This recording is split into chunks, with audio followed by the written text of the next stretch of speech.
hotel. Muy buenas noches, bienvenidos a Esta Casa No es Hotel. Esta noche vamos a hablar de comunicación política y la revolución de las redes sociales. ¿Cuánto influyen en realidad las redes sociales? Las redes sociales son determinantes, no lo son para ganar, por ejemplo, una elección. Hemos hablado muchísimo en Bolivia de esta guerra digital, de esta batalla, los guerreros digitales de un lado y del otro. Pero ¿cuánto verdaderamente esto influye en la percepción del ciudadano al momento de emitir su voto? A propósito de estos encuentros que realiza la Vicepresidencia del Estado Plurinacional, nosotros hemos invitado este domingo a dos expertos. Son estudiosos, analistas, estrategas, profesores universitarios, han escrito varios libros, han ganado campañas, son los autores del triunfo de varias campañas en la región. Bueno, unas personalidades sumamente interesantes en el mundo de la comunicación política. Tenemos el gusto de tenerlos esta noche en Esta Casa No es Hotel, aprovechando la electoralización de Bolivia, la temprana electoralización de Bolivia. Vamos a hacerles unas cuantas preguntas. Esto va a servir de clase gratuita para algunos asesores de campaña para la próxima elección de las primarias en enero del 2019.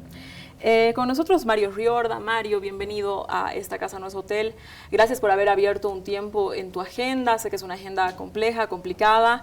Te agradezco mucho estar esta noche con nosotros. Por favor, honrado yo. Siempre es un gusto venir a Bolivia y además a La Paz.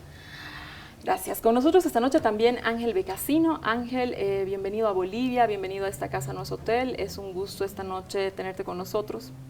Bueno, agradecido de la invitación a estar acá con ustedes. Acá, en La Paz, en Bolivia. Bueno, qué bien. Quédese con nosotros en Esta Casa No es Hotel porque esta noche tenemos un programa sumamente especial. Dos expertos, dos reconocidos de la comunicación política, autores de varios libros, van a estar con nosotros explicándonos un poco de lo que vamos a vivir estos próximos meses.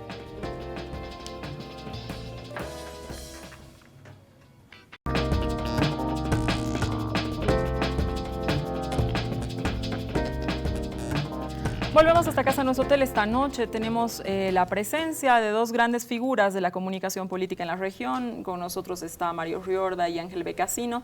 Y quiero empezar contigo, Mario. Yo recuerdo que en junio de este año en la ciudad de Santa Cruz había un congreso internacional de comunicación política donde has participado y eran más o menos aproximadamente 25 ponencias, de las cuales 20 estaban dirigidas a tratar el tema de la importancia de las redes sociales en la comunicación política. Y la pregunta que te quiero hacer es ¿cuán importantes son hoy las redes sociales en la comunicación política? Y desde tu lectura profesional, lógicamente, si no existiría un sobredimensionamiento tal vez de las redes sociales. Por supuesto, cada vez que irrumpe un nuevo medio o sistema de medios, generalmente se sobreabunda sobre las especulaciones de sus efectos, de lo que significa, de cuánto influye, ¿sí? Ha pasado antes con otro tipo de medios también. Hoy verdaderamente son la novedad y claramente puede haber alguna exageración. Lo cierto es que son importantes, porque no todo es red, pero todo termina impactando en las redes sociales. Son una especie de cámara de eco obligatoria o natural de todo el proceso que tiene que ver con la comunicación política, ¿sí? Por lo tanto, independientemente de la exageración, yo diría no entenderlas es darle chances al otro, ¿sí? En términos de competitividad. No entenderlas es no reconocer que la convergencia es un elemento clave en la comunicación política, ¿sí? La convergencia implica básicamente la idea de que un discurso, un contenido pueda circular con distintos formatos de medio a medio, ¿sí? Y eso antes era una opción. Alguien decidía ser convergente si quería ser más eficaz. Hoy las redes han modificado el patrón de consumo de contenidos, es un consumo por pedacitos en distintos tipos de medios, entonces ser convergente, ¿sí? Hoy es una obligación que te impone la necesidad comunicacional. Y ahí, en el marco de la convergencia, pareciera ser que la argamasa, pareciera ser que el elemento que une a la multiplicidad de medios son las redes. Entonces, llegar a la idea de si las redes son definitivas para ganar o perder, probablemente sean muy claras y muy importantes para explicar derrotas, ¿sí? porque son pérdida de eficacia. Ahora que solo la victoria sea explicada en las redes, ahí sí comparto, me parece una exageración muy fuerte. Desde tu perspectiva, ¿las redes sociales son una plataforma donde sucede la convergencia de los distintos medios solamente, o estarían también modificando la escena? No, de todo punto de vista, las redes están modificando la propia esencia de la política y obviamente de la comunicación política, desde todo punto de vista. Algunas veces simplemente porque funcionan como un efecto acelerador de tendencias que antes existían, ¿no? Uno de los efectos más interesantes y peligrosos es lo que denominamos en la ciencia política el tribalismo, ¿no? Que es algo así como una combinación de intereses con normas propias, normas que se vuelven, en términos de ese consenso interno de ese grupo o tribu, más importante que las normas sociales, ¿sí? Es un fenómeno peligroso. Ahora la pregunta, ¿eso es nuevo? No. Fíjate que en la década del 40, cuando en las universidades norteamericanas se estudiaba, sustentados en el miedo que generaban los totalitarismos europeos, si alguien desde la comunicación podía imponer cualquier idea a la sociedad, el resultado fue una ley que derivó en una serie infinita de estudios de comunicación de masas que se le llamó el modelo de efectos limitados. ¿Qué decía ese efecto? Tenía un patrón número 1 de explicación, que cualquier persona consume selectivamente aquello que está cerca de su punto de vista. Entonces, lo que explicaba es que el cambio no es tan fácil, por más que alguien quiera venderme algo fantástico, ¿sí? Hoy eso existe, ¿sí? Hoy eso existe, pero se exacerba a una escala industrial y es uno de los tantos efectos que evidentemente tienen las redes sociales. O sea, de las noticias falsas. O sea, no sería la primera vez que el mundo está asistiendo a, digamos, a las noticias falsas, al consumo de las noticias falsas, pero sí es la primera vez que ahora sí pueden llegar a todo el mundo. Sí, por supuesto, pero también tendemos a magnificar esto y sus efectos, ¿sí? Que existen, pero buscar malos, ¿no? Pareciera ser que los que están en las redes, aquellos que tienen granjas de trolls y de bots, es decir, los que alimentan cuentas apócrifas, sean por computadora o sean con personas con perfiles falsos, son los malos de la película, o los que venden estos servicios, o las empresas dueñas de estas redes. Lo cierto es que hace unos días terminó un estudio en Argentina, bastante equilibrado. Cuando digo bastante es porque duró 7 años, con la organización de chequeo, una de las 5 organizaciones de chequeo internacional que fundaron el sistema de chequeos que hoy contrató Facebook para chequear noticias falsas adentro de su red, se llama chequeado.com. Analizamos 1.117 discursos de políticos que subieron y se convirtieron en titulares de noticias, ¿sí? 1.117 discursos en 7 años, es decir, hubo un periodo de 4 años del kirchnerismo y de 3 años de Mauricio Macri. Hay noticias del oficialismo, de la oposición, y no tocamos ni siquiera campañas electorales. Supuestamente deberían ser discursos menos efervescentes, ¿sí? Claro. El resultado verdaderamente da miedo. Y aquí no hay ni industria de trolls ni de bots. ¿Cuál es el resultado? El 50% de las expresiones de los políticos, no de cualquier otro oculto atrás o adentro de una caja, adentro de un sótano. No, el 50% de los políticos que le hablan cotidianamente a la gente han mentido.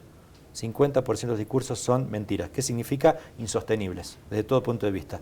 El 25% son verdad, pero, por ejemplo, yo aumenté la educación comparada al año pasado, sí, pero si tomo la inflación es menos, ¿sí? Es verdad, pero, y solamente un 25% es verdad de pura verdad. Es decir, que es dato sostenible, empíricamente verificable. 1 de cada 4 discursos de los que salen y forman titulares en los principales periódicos de un país, 1 de cada 4 es verdadero, 3 de cada 4 son mentiras. No solo las redes son malas, no solo los ciudadanos malintencionados son malos, no solo aquellas empresas vendedoras de servicios son malos. La propia política también tiene su propio esquema de fake news y es cotidiana y nos llega todos los días por los medios convencionales. ¿Existiese o no existiese en redes sociales? Uy, qué fuerte ese dato. O sea, bueno, señores, a la gente que nos está viendo, dude, cada que lea de aquel medio también convencional, dude. A usted que nos está viendo, dude, siempre dude. Ángel, publicaste hace varios años ya un libro publicado que se llama La Nueva Política. Y yo quisiera que a la gente que nos está viendo le cuentes un poco de qué se trata la nueva política. Pues la nueva política se trata de cosas que están cambiando todo el tiempo. Ese libro ya es obsoleto, podríamos decir, en términos que reflejaba una serie de actitudes políticas en gobiernos y en partidos, particularmente algunos casos, como el caso de lo que hoy es una especie de dictadura en la de Orbán en Hungría, y que apelaban a mecanismos populistas de captación de emocionalidad pública. En aquel momento había en danza una reforma de la Constitución húngara, donde lo que estaba planteando el partido de Orbán era el darle doble voto a las mujeres que tuvieran hijos. Un voto por el futuro por los hijos y un voto por ella misma. Es decir, evidentemente una cosa muy difícil de manejar, pero una cosa de un fuerte impacto a nivel masivo y fuerte impacto emocional. Y lo que planteaba, digamos como lectura general ese libro, era que la política está cambiando, que la política está yendo hacia un ambiente de crispación mayor que el que había antes. Siento, antes de ese libro, ¿no es cierto?, antes de ese momento, siendo que la política siempre es un escenario de crispación. Es decir, por ejemplo, recién vos estabas tocando con Mario el tema de las fake news, las noticias mentirosas. Pero la mentira siempre ha sido la moneda. Está aquel viejo concepto de miente, miente, miente, que algo queda. El principio, diría que de la propaganda del siglo pasado, todo el siglo pasado, y probablemente si vamos y analizamos más atrás, un principio que funciona en muchas cosas. Lo que pasa es que toda la realidad es como una vibración. Así como la vida es una especie de vibración, la realidad es una vibración. Y las cosas van, vuelven, se van, vuelven. Entonces, ciertas herramientas, ciertos instrumentos, lo que pasa es que se modifican en las formas, en la intensidad o en la velocidad. Las redes nos han dado mucha mayor velocidad para llegar a todas partes y para mover información y motivación en tiempos cortos. Esa es la gran cosa. Por eso Zygmunt Bauman hablaba de las realidades líquidas en las que estamos metidos, ¿no? Las cosas fluyen de otra manera, y al fluir van agarrando formas que no son tan controlables. Es el agua, en un momento está controlada en el vaso, la derramás y se vuelve... ¿A qué le atribuyes esta mayor crispación? Es decir, más allá que tú nos cuentes que este libro por ahí ya no está tan actualizado, ya percibías, ¿no?, una sociedad en esa ruta.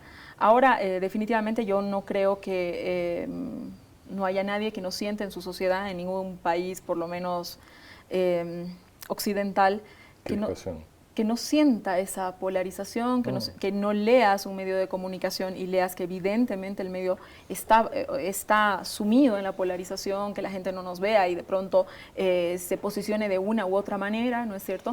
¿Qué te hace pensar? ¿Cómo llegamos ahí? Susana, me parece que en el mundo están pasando cosas que son absolutamente coherentes con esta crispación. El mundo está en un proceso de abismo cada vez más grande entre la mayoría del mundo y la capacidad de acceso a lo que la mayoría del mundo siente como necesario en su vida, y una minoría que cada vez es menor y que concentra los recursos que no tiene a su alcance en toda la vida esa otra mayoría. Esta gran separación produce un estado latente de crispación que revienta en cualquier momento por cualquier motivo. Ejemplo, lo que está pasando en este momento con los chalecos amarillos en Francia. Pero ejemplos hay a patada por todos lados. ¿Qué pasa con eso? A mí me parece que la coherencia a veces es difícil de ver en el corto plazo, a veces es difícil de ver cuando uno está mirando un episodio particular. Pero cuando uno mira la historia se da cuenta que la mayoría de las cosas son coherentes. Es decir, que causa-efecto es una ley que funciona y que se repite siempre en la historia.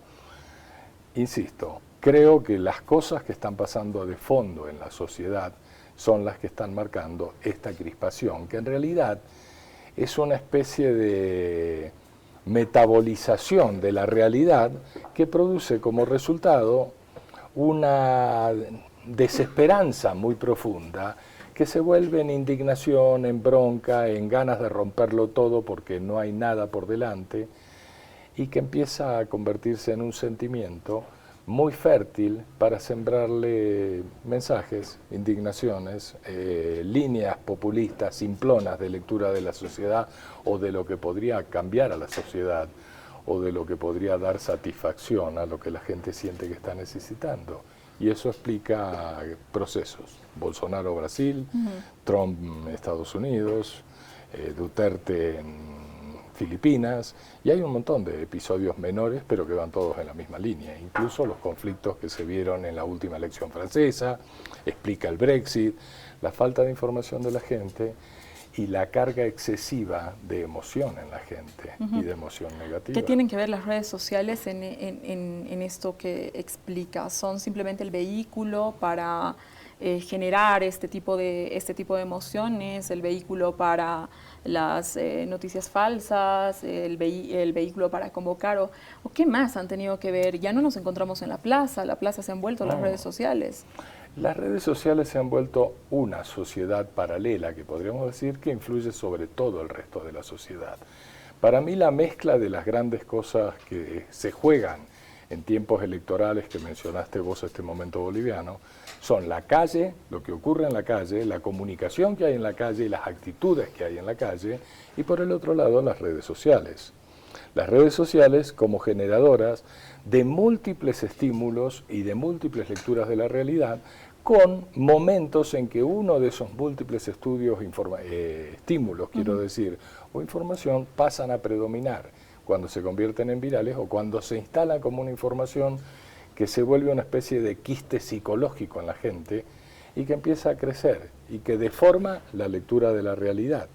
Entonces, las redes sociales, recogiéndote, cumplen la tarea de darte un instrumento a través del cual podés sembrar cosas en la sociedad y lograr efectos en la sociedad si sos organizado, si sos consistente y si sabés, uno dice las redes sociales, pero si sabés cómo utilizar cada pedacito del territorio que son las redes sociales. Es decir, Twitter es para una historia y el exceso de Twitter provoca unos desastres horribles. Twitter es lo que pienso y nadie piensa todo el tiempo con lucidez. Debería haber una especie de higiene en el manejo del Twitter por cada persona, pero se vuelve un vicio y es uno de los grandes problemas que tienen quienes utilizan Twitter para generar líneas de opinión. La reiteración obsesiva, la adicción a Twitter. Facebook es la vida social, Facebook era un mundo de jóvenes y de chicos que las mamás quisieron vigilar para ver en qué andaban sus hijos y se volvió un medio de ancianitos, por decirlo así, la tendencia es a la que va Facebook. WhatsApp es poderosísimo. El gran medio social hoy, la gran conversación es el WhatsAppeo. A ver, los bolivianos hemos entrado a un periodo electoral temprano, Mario, y yo te pediría que nos expliques didácticamente la diferencia entre una comunicación política institucional y una comunicación política electoral.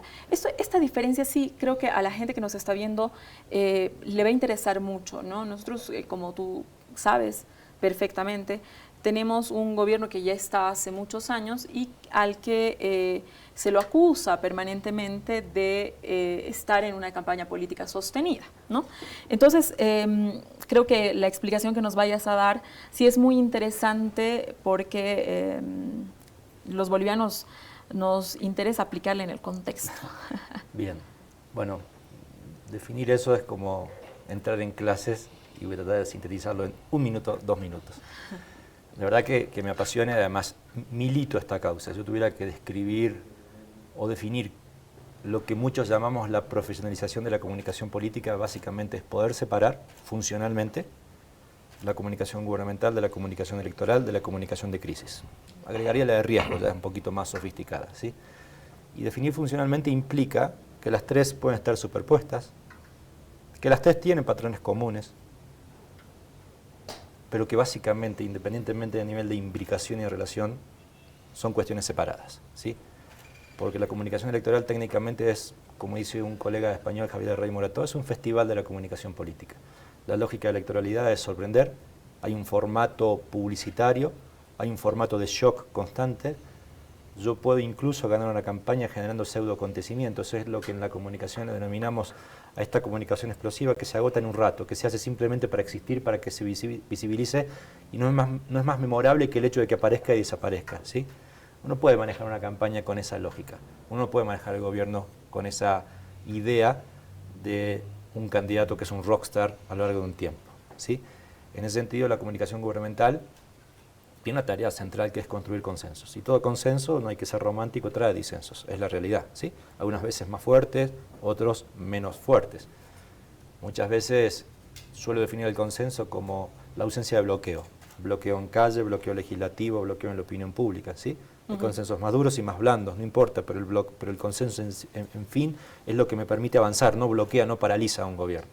Entonces, la distinción de esta, que es largoplacista, que se supone debe tener mucho más control de la personalización y ser más institucional, ¿sí? Porque una persona que hoy ocupa el centro de la escena a lo largo de tantos años produce un desgaste, y cuando se desgasta el líder se desgasta el gobierno, y estos son cuidados y diferencias que hay que tener en cuenta, ¿sí? Por lo tanto, de verdad que son sumamente diferentes unas y otras. Cuando uno provoca la electoralización en el mundo gubernamental, lo que produce son expectativas desmedidas, un hastío temprano y una cantidad de consecuencias absolutamente peligrosas desde el punto de vista democrático. Así que diferenciarlas me parece que es sano democráticamente, pero también es sano para el propio que la gestiona, ¿sí? Porque muchas veces el ego hace que esto no se controle. El ego es un elemento fabuloso de la perspectiva psicológica para ser más o menos profesional. Quien controla el ego controla mucho más la profesionalización de la campaña electoral. Generalmente los controles del ego vienen después que uno cae en crisis, ¿sí? Y lo bueno es que efectivamente uno lo controle antes de caer en crisis, porque muchas veces por esa falta de control cae en crisis, ¿sí? Esto diría son dos visiones más o menos generalistas de lo que representa una y otra etapa de la comunicación política. Mario, tradicionalmente para hacer efectiva la comunicación política hacía falta estructuras partidarias, y estructuras partidarias del modo clásico que conocemos, ¿no es cierto? Pero hoy los partidos están, o estas tribus que has mencionado, qué sé yo, que se adscriben a alguna causa que por ahí está al lado de un partido político, etcétera, ¿no? Porque eso también sucede. Parece que hubieran utilizado las redes como un motor que permite mayor impulso que el propio partido político de la forma tradicional que lo conocemos. Hemos visto, por ejemplo, que las redes están sirviendo para hacer la convocatoria de los chalecos amarillos en Francia, ¿no? Es decir, en redes se han convocado, y lo que ha sucedido post esa convocatoria es una movilización callejera. Hemos visto la elección de Trump, que vía datos, etcétera, o grupos también que han estado mandando mensajes a los grupos precisos, microsegmentación, etcétera, han logrado lo que han logrado. Hemos visto una campaña inédita con el tema de WhatsApp en el tema de Bolsonaro, es decir, por ejemplo, esta campaña, la más reciente, la de Bolsonaro, logró no sé cuántos mensajes en WhatsApp, esta intimidad, esa proximidad que te genera el WhatsApp, lo que una estructura partidaria no hubiera soñado, ¿no? Entonces, ¿qué opinas sobre esta modificación? ¿El partido político en sí mismo deja de existir en la estructura clásica? Bien. Ángel lo decía hace un rato y citaba a Zygmunt Bauman. Bauman hablaba de la modernidad líquida y de la modernidad sólida. La modernidad sólida estaba constituida por ciertas instituciones claves, el Estado, los partidos políticos, el Congreso. La modernidad líquida evidentemente pierde peso, la institucionalidad, y adquiere peso o cuerpo las personas y los espacios o los movimientos sociales, ¿sí? Yo le llamo a una perspectiva, a una escala latinoamericana, el movimentismo, ¿no? Que es la articulación de causas o la articulación de intereses y voluntades en torno a causas. Decía un colega, de las casas partidarias a las causas sociales. Y esto mueve incluso a la política. Uno dice, Estados Unidos es el sistema de partidos más estable del mundo. No sé si el más estable, pero por cierto es estable. Pero ¿saben cuál fue la primera expresión, el día de haber ganado? El día de haber ganado Donald Trump, su primer acto de habla tras reconocer la victoria, fue así. No se trató de una campaña electoral, se trató de un movimiento. Y esto representa hoy la dimensión de la causa en el mundo político, ¿sí? Las causas generalmente adquieren, o se orquestan, o se organizan, y esto evidentemente les da potencia. Las causas que permanecen, yo diría, en la nada mismo, pueden tener un pico de visibilidad, pueden ser algo así como una llama que explota de combustión rápida y desvanece. Las causas que permanecen tienen esta particularidad, requieren organización. Y además, otro elemento sumamente importante, a diferencia de los partidos, que son causas ideológicas estables, aunque el partido falle, lo sigo apoyando, las causas sociales son causas organizadas con demandas concretas. Si no se consigue la demanda, se desordena, se desorganiza, se rompe la gestión de esa causa. ¿Pueden ser ideológicas? Sí, casi siempre lo son, pero no es una condición básica, pero sí pueden serlo, sobre todo obviamente en la política. Y esto es importante, pero también las causas en la política necesitan una contraparte, un líder o una líder. ¿Sí? Estas son características sumamente importantes. Hay veces que ese líder es preexistente a la causa, es el gestor de la causa. Hay veces que simplemente es a quien se lo llama finalmente para ser el responsable de mover, de dar visibilidad a esta causa. Bolsonaro quizás sea un emergente social de un descontento que se manifestó en causa. Causa que era mano dura, causa en contra de la izquierda, causa en contra de la corrupción. Se mezclaron muchas causas, ¿no? Las elecciones también, lo he dicho varias veces, son un embudo causal, ¿no? Esto lo decía un politólogo norteamericano, un embudo causal. Son muchas causas que entran, solo que algún elemento, algún líquido tiene más consistencia que otro. Y muchas veces parecerse que explica toda la elección, y no, la elección se compone de múltiples elementos. Pero por cierto, que los partidos políticos, no digo que son historia, porque en la institucionalidad hacen falta, pero en términos de la representación son historia, ¿sí? Por lo tanto, estos movimientos son una ráfaga que los ubica en la nada los partidos políticos. Y la hiperpersonalización hace que muchas veces una persona decida crear un político, lo crea y gana, ¿sí? El caso de México es un ejemplo sumamente interesante. Una persona que venía de 2 partidos políticos anteriores, renuncia a los 2, crea un partido, gana, y además gana criticando a todos los partidos, incluyendo los que él fue parte. Porque creó un movimiento de regeneración nacional, así se llama Morena, su propio partido. Que además tiene hasta una connotación de pueblo, la idea de Morena tiene un doble juego. Digo, hay una dimensión social que básicamente en este descontento acumulado que decía Ángel, suele representar, suele canalizar ese descontento. Las causas casi siempre se gestan para representar un descontento, para representar una carencia, para darle causa a un tipo de demanda. Así que esto es interesante, solo que si la política es dinámica, si la política es interacción compleja, esto le agrega una dosis mucho mayor de complejidad de dinamismo. ¿Por qué? Porque a diferencia de los partidos que tenían cierta estabilidad, los movimientos tienen cualquier cosa menos forma y estabilidad. Claro. Son amorfos y dinámicos. Es una característica de verdad sumamente importante. Qué interesante. A ver, Ángel, para cerrar este bloque, ¿no? Quería empezar a hablar ya de los perfiles políticos. ¿Qué tipo de perfiles políticos son los que le sientan bien, digamos, a las redes sociales, ¿no? Porque parece que el perfil político vinculado y que crece en la red social parecería que se asocia a estas tribus o estas células que menciona Mario, ¿no? Entonces, ¿cuál es el tipo de liderazgo? ¿Existe alguna fórmula? ¿Cuál es el perfil que se necesita para que alguien pueda, no sé, lograr muchísimos seguidores? En un punto explicabas que la cantidad de seguidores sí era una cuestión importante, ¿no es cierto? Lo explicabas en alguna charla anterior, que era una cuestión importante. Entonces, ¿cuál es el tipo de perfil? ¿Existe un modelo o no? Es algo que va cambiando el perfil ese, pero hay cosas que hay que ubicar. El perfil del líder tiene que salir de la vida real, no sale de lo digital. No es la militancia sale en lo digital. El cuento de las comunidades, cómo se agrupan, cómo mutan, cómo se disgregan y lo demás es un fenómeno que ha agarrado mucha más velocidad de creación y de disolución a través de lo que son las redes sociales. La misma velocidad que te permite ese medio hace que las cosas ocurran todas más rápido. Me enamoro, me desenamoro, chau, no nos vimos nunca más, ¿cierto? Bueno. Pero por el otro lado, en el caso de lo que provoca a una militancia en redes es el establecimiento de una causa. Lo que estaba machacando recién Mario, las causas, lo fundamental es las causas. Queremos acabar con la corrupción, queremos que nos den agua potable, que no nos enferme y no nos dé diarrea, ¿cierto? Bueno, queremos lo que queremos, eso se vuelve una causa. Queremos que ocurra algo en nuestras vidas. El hecho de la conexión entre el que empieza a marcar la influencia, el gran influenciador que vendría a ser el líder, y luego hay otros influenciadores que suman influencias, ¿no es cierto? Pero la gran influencia es cuando algo que se pone a circular en esa velocidad, en esa aceleración que hay, conecta con algo que es realmente relevante en la vida de la personita. Cuando la personita, por decirlo así, personita somos cada uno de nosotros.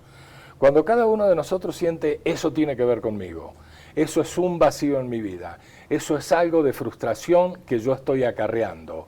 Esta soledad por no tener resuelta esta cosa en mi vida es lo que me tiene jodido, por hablarlo clarito, ¿no es cierto? En ese momento que yo siento esa relevancia, yo conecto con el discurso, con la causa y con el líder. Pero el líder tiene que ser alguien que me permita, hoy yo mencionaba la idea del espejo, que me permita verme a mí mismo en ese líder, ver lo mejor que quiero imaginar de mí mismo plasmado en ese líder. Cuando él lo interpreta, lo lleva adelante, se convierte en el héroe de mi causa, yo lo sigo, yo voy con él. Entonces los perfiles están pegados a las motivaciones que tiene la gente en cada momento, a las causas que se establecen y por las cuales la gente está dispuesta a luchar y a reventarse. Hay un fenómeno muy interesante que ocurrió hace unos años en Tailandia, una historia, un líder popular al que se lo sacó de circulación a la brava, y bueno, vino una cantidad de tiempos ahí convulsionados, con Bolsonaros, vinieron esos tiempos así, y de repente todo derivó en un gran movimiento de protesta que fue famoso porque se vestían como uniforme, así como ahora son los chalecos amarillos, eran las camisas rojas. Y las camisas rojas hicieron en un momento un gesto de protesta, que fueron, no recuerdo si fue al Ministerio de Defensa, al Ministerio del Interior, al Ministerio que haya sido o al templo institucional que haya sido, y se habían sacado públicamente sangre la gente, había extraído de sus cuerpos sangre y la había puesto en bolsas la sangre, y fueron a ese lugar y reventaban las bolsas de sangre contra ese edificio. Ese gesto, esa conmoción que provoca un gesto heroico, desesperado, suicida, llámalo como quieras, hace que las redes se vuelvan un incendio, claro, en que cada una de las personas es un fosforito y todas las redes son gasolina. Entonces, es un juego de todos estos elementos, no es que haya un modelo de algo que si lo hacemos funciona y provoca tales reacciones, no. Son cosas dinámicas y por consiguiente cambiantes todo el tiempo. Me tengo que ir a un corte. Quédese con nosotros en esta Casa No es Hotel, en este interesantísimo programa donde estamos hablando de comunicación política y la revolución de las redes sociales. A nuestros invitados les vamos a preguntar un poco sobre nuestro país. Quédese con nosotros.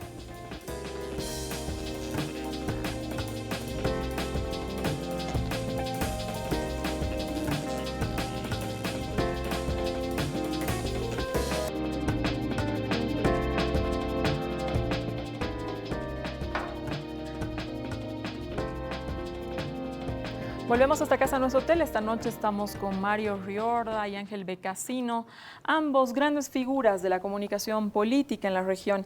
Mario, las elecciones de Bolivia son en octubre del 2019, faltan solamente 10 meses. Unos dirían que es la campaña más larga del mundo, ¿no? Si tomamos en cuenta que los binomios ya están definidos hace más o menos 2 semanas atrás, que van a ser ratificados el 27 de enero del 2019, entonces ya se siente el ambiente desde hace mucho tiempo, mucha movilización.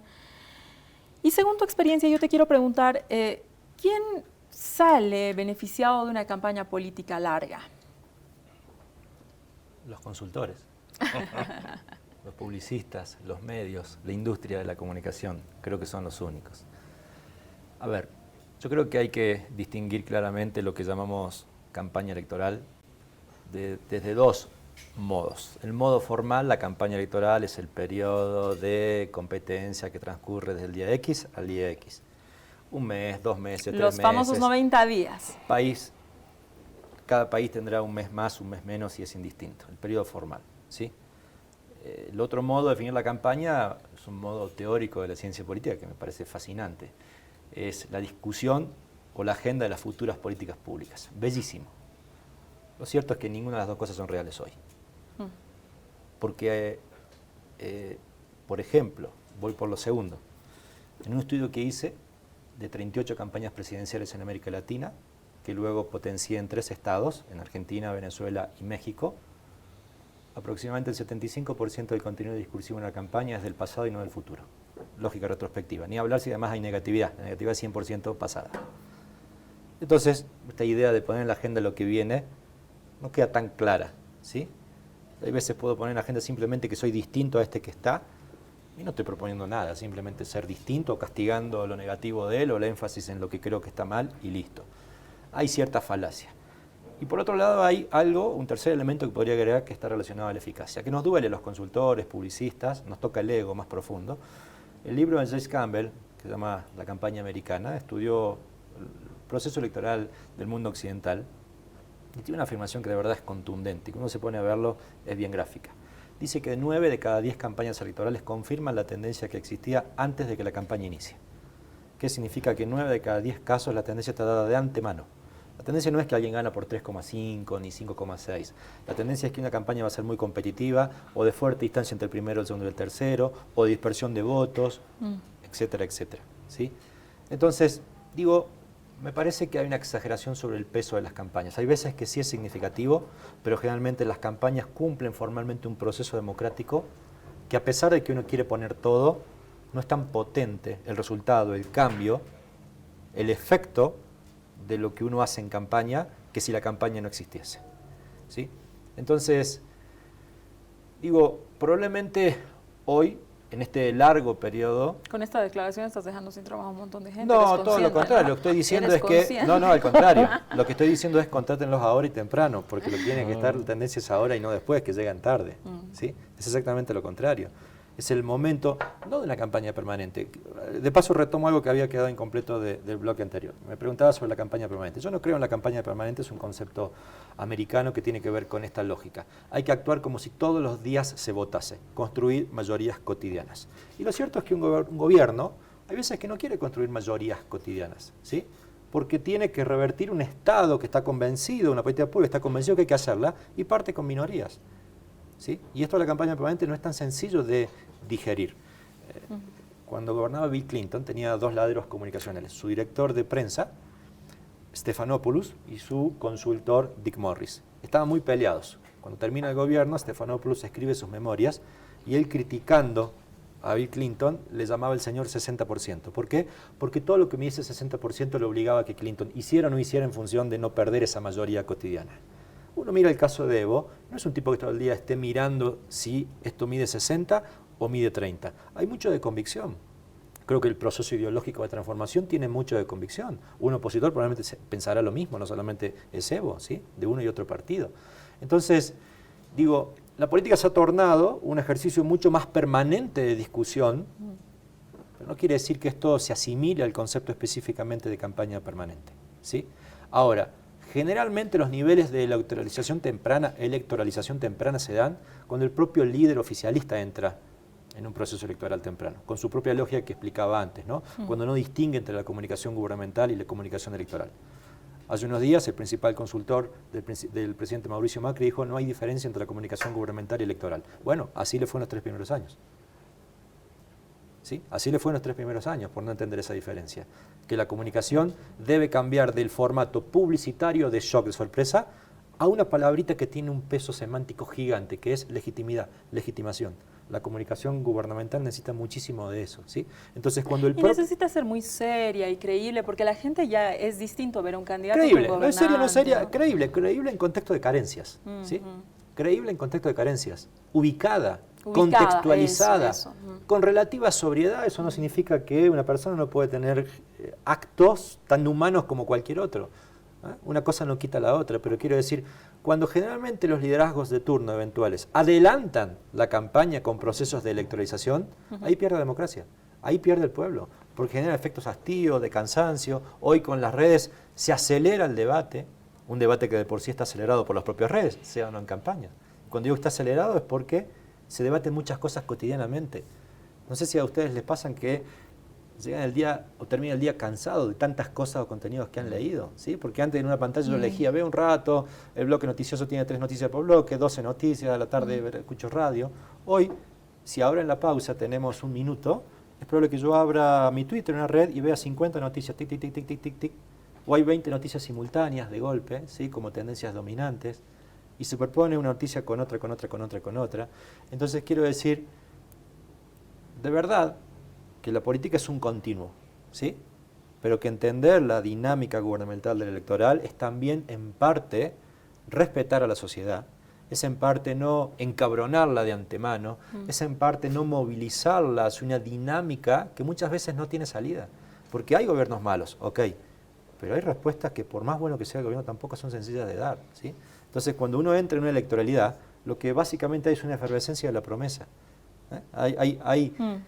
Hay una efervescencia también del descontento, porque la oposición actúa respecto del oficialismo. Y de verdad que no está bueno muchas veces eso, ¿no?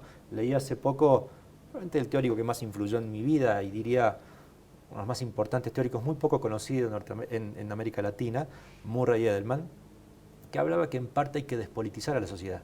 Pero fíjense qué interesante, él no hablaba de que la sociedad no entienda de política.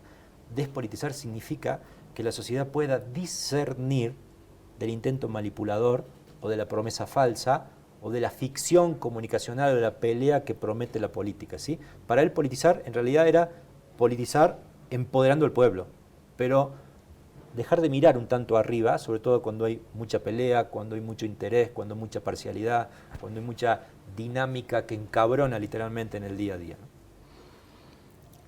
Ángel, hace unos meses yo leí una conferencia tuya, una conferencia que diste sobre el voto duro y sus mitos. Y entonces aquí yo te quiero preguntar dos cosas. Esta nueva realidad política a la que tú haces mención, en esta nueva realidad sigue existiendo ese voto duro. Y en caso de ser así, este voto duro, ¿cuán decisivo es? Ok, buenísimo, porque creo que la idea de que existe un voto duro provoca excesos de confianza que luego se vuelvan una patada en la espalda de uno, ¿no es cierto? El voto duro responde a una idea de militancia firmes, responde a una idea de intereses alineados o con un partido político, o con una conducción política, o con un gobierno en ejercicio, o lo que sea. Pero el voto duro es algo que en el ambiente, en el contexto en el que estamos moviéndonos, no tiene la dureza que tenía. Yo hacía la comparación en esa conferencia con la situación, me parece que es algo que llega muy fácil a la gente, cuando uno entra en el mundo de las relaciones personales y la vida íntima de la persona, ¿no es cierto? Y yo hablaba que ese voto duro evocaba la idea de esa erección forever, ¿no es cierto? Superman en estado de erección. Y el Superman en estado de erección, bajo los estrés sumados que vivimos, bajo toda la inconsistencia de la realidad sobre la cual pisamos, se vuelve algo que se ablanda ante la menor estupidez. Y yo hacía la comparación en algún momento de ese estado de perfección en una pareja que está a punto de enrollarse a vivir su vida íntima, ¿no es cierto?, para seguir con la historia de lo íntimo, y de repente suena el teléfono y se murió todo, ¿no es cierto? Porque algo distrae, porque algo perturba, porque algo corrompe la perfección de esa relación. Ok, eso aplicado a esta historia erótico porno que estoy metiendo en juego, aplicado al cuento este del voto duro, significa, entran en acción cualquier cantidad de cosas, entra en acción que molesta una actitud de alguien. En nuestro caso, ubiquémonos en Bolivia, molesta una actitud del señor Evo, molesta el que no haya tenido una actitud, molestan a veces las acciones y molestan las faltas de acciones ante algo que ocurrió. Molesta la reiteración de presencia, porque yo me enamoro de vos, te quiero ver por todos lados, ¿no es cierto? Pero al rato que llevamos un año juntos, ya no te quiero ver tanto. Y si llevamos 5, 10, 13 años juntos, preferirían casi que no verte, saber que estás por allá porque me caes bárbaro, porque pienso que sos divina, genial. Pero no quiero que estés obsesivamente presente en mi vida. No quiero que abuses de tu presencia con respecto a mí. Y ese abuso, ese sentimiento de molestia, por decirlo en sencillito, afecta ese voto duro. Usé el caso de Bolivia porque creo que aplica y lo podemos utilizar en cualquier otra circunstancia. Y luego viene otra cosa que es el resquebrajamiento de las instituciones en su relación con los ciudadanos. Estamos en un momento en el cual Las cosas firmes, sólidas y demás, lo que hablábamos de esta historia líquida en la que estamos metidos, que yo muchas veces siento que se ha vuelto gaseosa más que líquida. Bien, claro. Sí, Explosiva va por ahí. Más realista. Entonces, eso hace que yo no me enganche con ninguna cosa que sea sólida. Y la idea del voto duro, joder, el voto duro es un voto sólido. No existe, ya no existe. No existen los partidos, existen movimientos. Ya no, por ejemplo, Colombia. Colombia, los partidos están perdidos. Cada candidato, aún perteneciendo a un partido, busca su candidatura por firmas. Busca firmas populares que lo conviertan en un movimiento y que le den legitimidad ciudadana y temporal. Temporal quiero decir, en este momento, la verdad, es esta causa por la cual nosotros, identificando que la causa está en cabeza de esta persona, juntamos nuestras firmas para convertirnos en una opción política. Entonces, creo que todo esto es lo que destruye esa fantasía, hoy por hoy, de que el voto duro es una realidad. No hay voto duro. Las encuestas nos lo muestran. Hay un voto que hoy está en una dirección y si nos guiamos por la ortodoxia pensaríamos que se va a sostener en esa dirección, y a la hora de la realidad, de la elección, de la manifestación del voto, de un referendo, de un plebiscito, vota para cualquier otro lado. En Colombia se hizo una votación para ratificar o negar unos acuerdos de paz, de acabar una guerra de más de 50 años. Las encuestas, la actitud de boca para afuera indicaba que iba a ganar la aprobación a ese acuerdo de paz. La realidad fue que ganó la negación. Fue como decir queremos la guerra, absolutamente impensable en una sociedad hastiada a otro nivel de la guerra, y sin embargo fue lo que se dio. Entonces, el voto duro por el sí, el voto duro por una actitud, se puede irritar por cualquier cosa. En ese caso se irritó por una campaña sucia en redes, diciendo que a los pensionados les iban a rebajar el sueldo para darles una subvención a los guerrilleros reinsertados, que a los guerrilleros reinsertados les iban a dar un sueldo mensual de no sé cuánta plata, espacios cuando la gente no lo tenía, pública, tal cual. Es decir, generas unas mentiras, la gente las toma, y esa historia, esa fantasía del voto firme se destruye. Ahí, a ver, lo que acabas de contarnos es algo sumamente interesante, sobre todo porque en la composición de nuestro sistema de partidos políticos sí hay algo que está muy presente, que es el voto duro para el oficialismo, pero y el voto duro también para la oposición, ¿no? Son 30-30 que no se mueven y lo que está en disputa son otras cosas, ¿no? Digamos que los candidatos tanto de izquierda como por derecha, ¿no? Para revitalizar, digamos, aquello que entienden como un voto duro, ¿no? Utilizan cierto tipo de discursos que luego terminan siendo agresivos o terminan peleando con aquel público que no estaría, digamos, dentro de su militancia, ¿no? Es decir, estamos hablando de dos extremos que de pronto, ¿no? Dan unos discursos fuertes, qué sé yo, con la idea de revitalizar, ¿no? Y que luego, pues nada, la sensación que deja es que están peleando con ese otro grupo que no está en ningún extremo. Entonces, desde tu perspectiva, bueno, y ¿tú crees que estos discursos se puede reconciliar, que existe alguna posibilidad de encontrar, digamos, puntos de encuentro, un punto de encuentro, entre, no sé, este discurso de voto duro y aquellos que no están así como en ningún lado? Bueno, párate. Lo que yo pienso, o mi experiencia me dice, que más que confiar en que las cosas son y van a permanecer como son, lo que uno tiene a su alcance es la posibilidad de desarrollar un plan, una estructura o una arquitectura, ¿cierto? Y ponerla en juego para construir un voto, para construir una corriente de voto. Y que eso está a nuestro alcance, pero implica olvidarnos de las certezas que teníamos hasta hace una semana.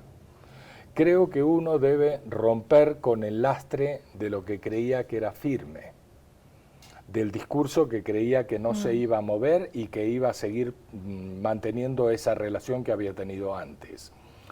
Voy a un ejemplo que me parece que sería chévere repasar. Hasta unos días antes de que el tribunal que sea en Brasil negó la posibilidad de que Lula fuera candidato, la primera vuelta la iba a ganar Lula. La ganaba apretada, pero la iba a ganar Sí, pero con Lula. valores de cercano a 40 puntos. 40 y elección, pico, ¿no? 40, pasando los 40, iba a ganar Lula. ¿Ok? Cambia esa jugada. Evidentemente Lula tenía una cosa que es un error que se suele cometer en algunas fórmulas, binomios, como decís vos, que es que el segundo de la fórmula sea un personaje más débil. Para cubrirse la espalda, tomas un débil. Son raras las fórmulas de fortaleza o de complementación tan fuerte como la que tiene Bolivia en los binomios, la Bolivia actual, la de Evo y Álvaro. Pero en general pasa que es débil el personaje del vice. En el caso de Lula, su vice, Haddad, no era un personaje para dar la pelea en un momento de tanta convulsión y bajo tanto ataque como estaba el PT en este momento. Y en este momento venía desde el 2013, cuando se objetaron los Juegos Olímpicos y lo demás, esa revuelta contra Dilma, siguió con el juicio ese infame que le clavaron a Lula, y siguió con lo que pasó ese día. Y ese día, ese voto duro que había con Lula y que pronosticaba que el PT iba a seguir en el poder, se fue a parar al otro lado. De a poco se desplazó, derivó al otro lado. Quiere decir, ¿dónde estaba la dureza de ese voto? Y esta es una realidad que pasa en todos los escenarios, particularmente hoy que las cosas son tan efímeras, tan frágiles, tan líquidas, tan gaseosas. Eso es lo que pasa. Entonces creo que las cosas están hechas para en algún momento volverse. Vos, Mario, usabas hoy una imagen que era la del embudo, creo, ¿no es cierto? Las cosas finalmente derivan, se van juntando y derivan a un embudo. Se sintetizan, se vuelven una esencia. Pero hasta que pase eso y se defina cuál es la esencia, puede pasar cualquier otra historia. Y esa otra historia que puede pasar está a nuestro alcance, trabajarla y lograrla. Es decir, uno puede, no sé si vos pensás lo mismo, pero yo pienso que uno, si trabaja con los elementos correctos y si trabaja con las voluntades enfocadas a lo que hay que lograr y no con caprichos, ¿sí?, uno logra el resultado que necesita. Perdón, y agrego una cosita más. Y este voto duro es mucho más efímero cuando está asociado más a líderes que a partidos, ¿no? ¿Verdad? Porque el humor frente a una persona o con una persona puede cambiar, ¿no? Por lo mismo que decías hace un rato. Yo ahí tengo una pregunta para los dos, porque, claro, hoy día está como es muy nuevo y está como muy de moda decir yo no soy de izquierda ni de derecha. Mi declaración política es que no soy de izquierda ni de derecha, yo no soy de ningún lado, no sé, no soy ni de izquierda ni de derecha, y o sea, ¿ha desaparecido el voto ideologizado? ¿Eso es real? A ver, primero, no. A ver. No tiene la etiqueta, pero el voto no desaparece. Probablemente si pensamos en categorías que son categorías europeas trasladadas de hace aproximadamente 70, 80 años a hoy, hay diferencias, ¿sí? Lo cierto es que está muy de moda, lo he escrito en un último libro, llamarse no ideológico, aideológico, posideológico, transideológico y lo ideológico que quieras, para negar la ideología. Como dice Betzaros, un académico polaco, la negación de la ideología en sí mismo es una posideológica, ¿sí? Y generalmente, no todos, pero mayormente quienes niegan su pertenencia ideológica son sectores a los cuales les resulta incómodo sostener una posición ideológica, preferentemente sectores conservadores o de derecha, especialmente en nuestra región, por todo lo que ha significado y la condena social derivada o la connotación que pueda tener lo que ha significado las irrupciones militares en la región. Ahí es razonable y entendible. Pero aún en esos casos, los que dicen no son ideológicos, lo son diciendo yo no soy eso. Lo hacen en referencia a un mojón ideológico, ¿sí? Hay muchos estudios de México de esto, donde muchos sectores no se ubican, pero sí claramente dicen yo no soy eso, ¿sí? Es decir, su punto de ubicación es el otro, no yo. Ahora bien, cuando Ángel hace un rato hablaba de que la dinámica, las convulsiones sociales se deben a las asimetrías, las desigualdades, Norberto Bobbio definió las ideologías básicamente desde la igualdad, solamente la igualdad. Sin ni siquiera pensar en estas convulsiones sociales, en las asimetrías que uno puede ver en términos estadísticos, que son abrumadoras, que son perversas, que son escalofriantes. Decía Bobbio, con una capacidad de síntesis fenomenal, ¿qué es la izquierda? La izquierda es reconocer que las desigualdades son sociales, ¿sí? Y que nadie es desigual ni nadie es desigual, salvo porque la sociedad así lo ha impuesto, ¿sí? Entonces, ser de izquierda es básicamente hacer que estos desiguales socialmente sean un poquito, lo más que se pueda, iguales. ¿Qué es la derecha? Es reconocer que las desigualdades son naturales. Naturalmente hay más altos, más petizos, mejores, peores, más ricos, más pobres, ¿sí? Y que por lo tanto la manutención de ese orden natural establecido se sostiene en base a dos elementos. Uno, la herencia, dos, la tradición. Con eso me garantizo la persistencia en un estado de cosas. Pero, y aquí viene lo importante, dice Bobbio, ninguno de los dos es tan honesto como dice serlo. Primero porque la izquierda cada vez que produce un proceso de transformación genera, entre comillas, nuevas burguesías o nuevas exclusiones. Y segundo, porque la derecha suele tener compensaciones, subsidios no económicos, subsidios simbólicos para que esa diferencia sea más pasable. En el medio están los grises, ¿sí?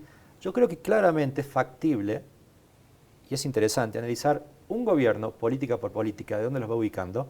Yo he hecho un estudio, se llama en un libro que publiqué hace 5 libros atrás, la sociología existe, una matriz de análisis discursivo e ideológico en América Latina, y el resultado fue que, tras una matriz de 18 componentes, el 72% del discurso, 2/3 partes del discurso político en campaña es de corte ideológico explícito. Explícito. Aún los que niegan que lo hacen en referencia a algo. Sí creo que hay muchos matices en el medio, muchos grises. Sí creo que incluso alguien puede ser de izquierda, pero si estoy harto que me maten a mí, que me roben, que me maten a un vecino, que maten a alguien, de golpe acepte puntualmente ante un descontento acumulado alguna opción de la derecha. Eso pasó mucho con Bolsonaro. Claro, con Bolsonaro. ¿No? ¿Sí? O a la inversa. En muchas otras cosas que yo soy de derecha y de golpe estoy harto de ver gente pobre, me indigna la política social de este gobierno, realmente me gusta y lo veo necesario. Y por primera vez voy a apoyar a este candidato, lo banco, es serio, tiene convicciones.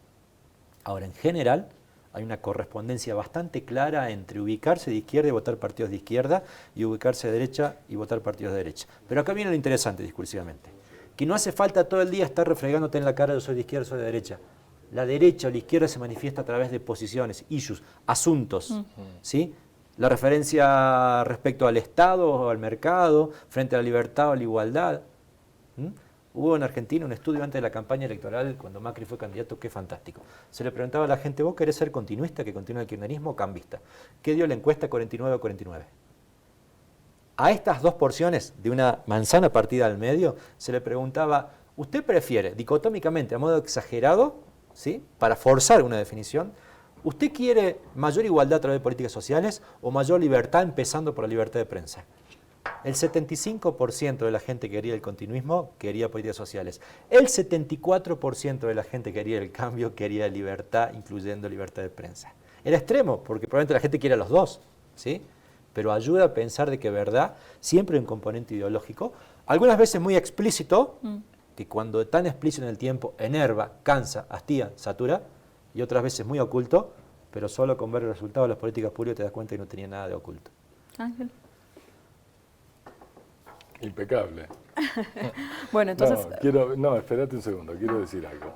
La gente tiende a ver que estos momentos de escogencia, de elegir entre esto o aquello, son un poco peleas de quítate tú para ponerme yo. Y entonces ven una carencia de alguna visión de sociedad de fondo y demás historieta. Pero la gente, yo creo, necesita que le den guías para comprender un poco más a fondo la realidad. Recién cuando estabas hablando de las posiciones o los gestos naturales de derecha o de izquierda, por ejemplo, Bolivia vive un gesto que nunca vi en nada de lo que he leído al respecto o visto en videos al respecto de intervenciones, que se mencionara. Ese gesto excluyente de Chile sobre la salida al mar para Bolivia, evidentemente es un gesto de egoísmo profundo, de derecha, es una actitud de derecha. Y es una actitud que responde a cierto componente godo, como decimos en Colombia, que tienen los chilenos. Ese privar... Es como privarle del vaso de agua a alguien que necesita para su sed beber algo o se está asfixiando en la ausencia de agua para su sed. Esas cosas, mostrarle a la gente qué significa realmente un pensamiento en una dirección versus qué significa un pensamiento con sensibilidad social, etcétera, son cosas que se necesitan. Y no hace falta decir esto es ideología, sino que la gente pueda ver cuáles son las opciones que tiene por delante. Pienso eso, ¿no? Uh-huh. A ver, yo te voy a decir una generalidad que es la región ha dado un giro a la derecha. Y con este giro, digamos, en el caso de Argentina, que es lo que tenemos al lado, han venido los facturazos, han venido los recortes, más allá de que en la campaña Macri dijo que no iba a pasar eso, que no iba a llamar al fondo, etcétera. Bueno, se hizo lo que el gobierno explicó que debía hacer, más allá de que uno esté de acuerdo o no, ¿no? Digamos que Bolivia es el único país en estos que se han conocido como los países del socialismo del siglo XXI que se mantiene, que tiene una economía estable, que resulta que es el segundo país en crecimiento en la región, ¿no? Y si bien Evo Morales ha bajado en sus cifras de aprobación y de intención de voto, siguen siendo unas cifras importantes, ¿no es cierto? Entonces, ¿qué opinas? O sea, ¿cómo ves a partir de estos elementos que te voy dando, ¿no? A un gobierno, ¿no? Que, ya te digo, en lo social, no sé, 2 millones, en Bolivia viven 10 millones de personas. 2 millones han pasado de la pobreza a la clase media. Otro porcentaje importantísimo de la extrema pobreza a la pobreza, ¿no? Entonces, la movilidad social, el acceso, o sea, de verdad en Bolivia es importantísimo, ¿no? Pero resulta que cuando tú escuchas, digamos, esas cifras, o yo ahora que te doy lectura a esas cifras, y luego dices, ¿qué pasa, no? Está bajando en la aceptación, ¿no? Pero tampoco es digamos, un caudal de voto, ¿no? Que pareciera que la oposición capta, ¿no? O sea, hoy día tienes una atomización, sí, un candidato que parece que se va a posicionar más importante, que es el caso del expresidente, ¿no es cierto? Pero creo que tampoco a un año de la elección no estoy segura si podemos decir que esto se consolida de esta manera, ¿no? En cuanto a la aparición de otros discursos y de otras cosas también. Entonces, ¿cómo explicas esto, Ángel? Un punto es que la gente olvida lo que ya se vuelve una realidad. La gente que estaba en una situación socioeconómica y pasa a una mejoría sensible en esa sociedad, en esa situación socioeconómica, la da por hecho y no reconoce lo del pasado. Y acá, ya que estamos en el planeta del joven con sus citas, yo meto una cita que era Oscar Wilde, que decía: ¿qué te he dado para que me odies? En algún texto Wilde decía esa frase. Y el "¿qué te he dado para que me odies?" produce un efecto, que es: me quiero separar de aquel a quien le debo de alguna forma un cambio en mi vida y demás. Eso creo que ocurre en una parte en todos estos países donde ha habido situaciones que hicieron emerger socialmente a gente que estaba desprovista de posibilidades, de oportunidades, y pasaron a vivir mejor, para decirlo sencillo. Luego hay otro elemento, que es: creo que todos estos gobiernos han cometido errores. Y han cometido errores que han sido capitalizados como algo para machacar por sus opositores, por los que defienden otro modelo de sociedad, digamos un modelo más ortodoxamente capitalista, que podríamos decir neoliberalismo, lo que sea. ¿Bien? Estos modelos que han cometido esos errores, en algunos casos dramáticos, caso Venezuela, y que han mostrado una incapacidad de sostener los cambios en la sociedad, creo que provocan un ejemplo que se convierte en una especie de patología de la cual se contagian sociedades con esquemas más o menos de realidad parecidos. Caso Ecuador, caso Brasil, ¿no es cierto? Caso puede estar ocurriendo en Bolivia, tal vez. ¿Chac? Entonces, esas situaciones requieren que quien está manejando ese proyecto social, en nuestro caso Evo, en el caso boliviano, ¿no?, se despierte a esa posible realidad que se le está enfrentando y reaccione y tome medidas para corregir aquello que está produciendo ese malestar social. Porque evidentemente Aún de lo bueno la gente se cansa. Hay un viejo dicho que dice algo parecido a eso. Y ese cansarse de lo bueno hace que incluso esté dispuesto a optar, un poco la de Brasil en este momento, por aquello que es malísimo para mí, para mi proyecto de vida, para mi familia, para mis hijos, para bla, bla, bla. ¿Que la gente se deja engañar? No, yo no creo que la gente se deje engañar. Te prometen cosas que en el fondo sabes que te están mintiendo. Pero lo que te motiva a respaldar a ese que te promete cosas que te está mintiendo es que tenés ganas de que pase otra cosa en tu vida. Esa inquietud, esa profunda inquietud que hay en las personas es lo que produce que la gente sintonice aún con aquel que va a traicionar todo lo que la gente pudiera haber pensado que le iba a cumplir. Pienso eso.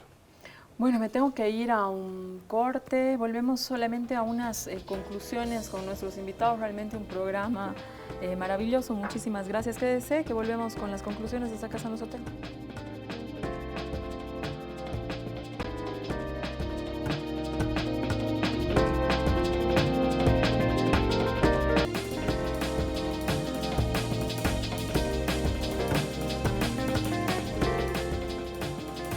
Volvemos a esta Casa No es Hotel. Hemos estado esta noche, hemos tenido el gusto de tener en nuestro programa a Mario Riorda y a Ángel Becasino, ambos figuras de la comunicación política en la región.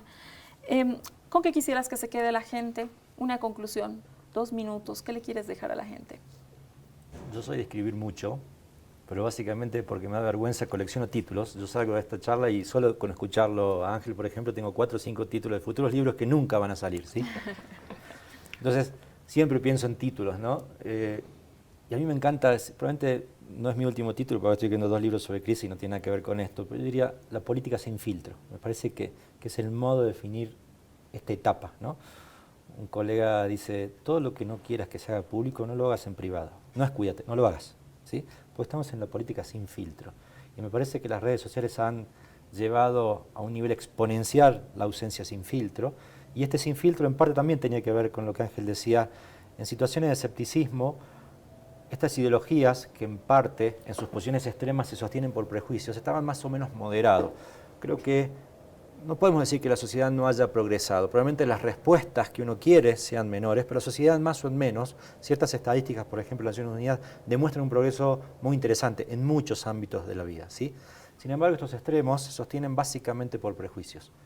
Y esta ausencia sin filtro y la carencia de resultados o la ausencia de resultados ha hecho que se empiece a destapar esta olla a presión y lo que antes era políticamente incorrecto, aunque lo pensase, pero era impolíticamente correcto decirlo, hoy se lo dice. Y no solo que lo digo yo a través de WhatsApp, sino que de golpe lo dice un candidato a presidente y lo dice un líder, etcétera, etcétera.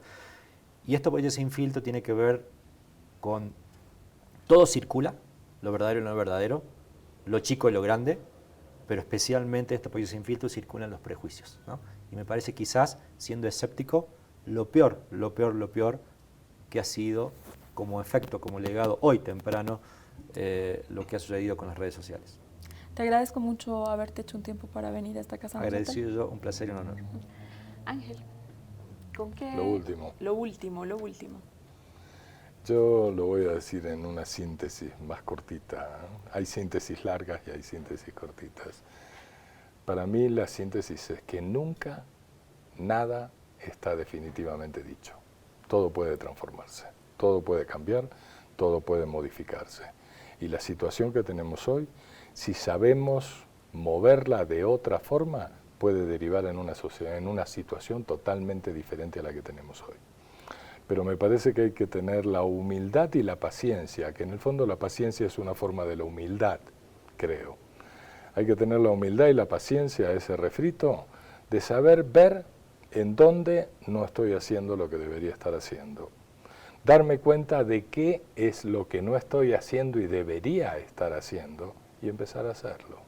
Creo que si actuamos de esa manera y nuestras intenciones son buenas para el conjunto que somos todos como sociedad, creo que por ahí está la salida. Me parece que la síntesis de todo va en esa dirección, en saber ver dónde estamos, tener claridad de para dónde quisiéramos ir y hacer las cosas de forma correcta, sin dar por hecho que nada es definitivamente lo que parece ser.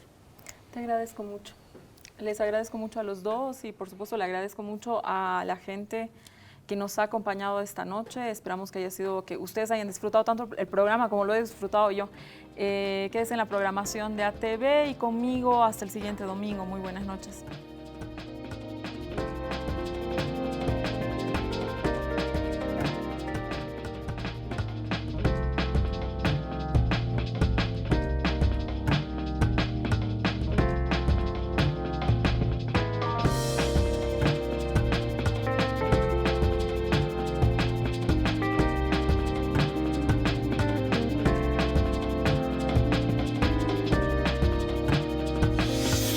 Esta casa no es hotel.